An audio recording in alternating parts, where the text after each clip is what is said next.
ഇത് കുക്കുംബറാണ്. ധാരാളം പൂക്കളും ഉണ്ടാകുന്നുണ്ട്. വേസ്റ്റ് വലിച്ചെറിഞ്ഞതിൽ നിന്നും ഒരു 3 പ്ലാന്റ് കിളിച്ചു വന്നു. ആ 3 പ്ലാന്റിനെയും ഞാൻ 2 പോട്ടുകളിലായിട്ട് നട്ടുവെച്ചു. പെട്ടെന്നാണ് പൂവിട്ടതും.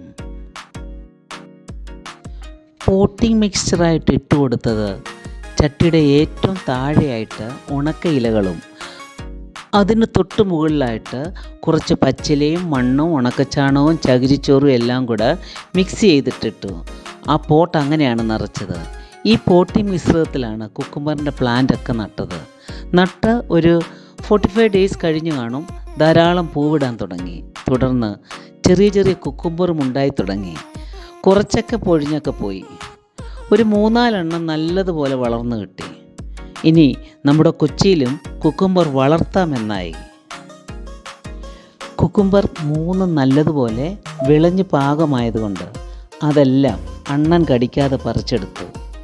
അടുത്ത പറമ്പ് ആളൊഴിഞ്ഞ് കിടക്കുന്നതുകൊണ്ട് ഈ അണ്ണാൻ്റെ ശല്യം ഞങ്ങൾക്ക് ഇച്ചിരി കൂടുതലാണ്. വീട്ടിലുണ്ടായ കുക്കുംബർ ആയതുകൊണ്ട് ഒത്തിരി സന്തോഷം തോന്നി. ആദ്യമായാണ് ഇങ്ങനെ കുക്കുംബർ ഉണ്ടായത്.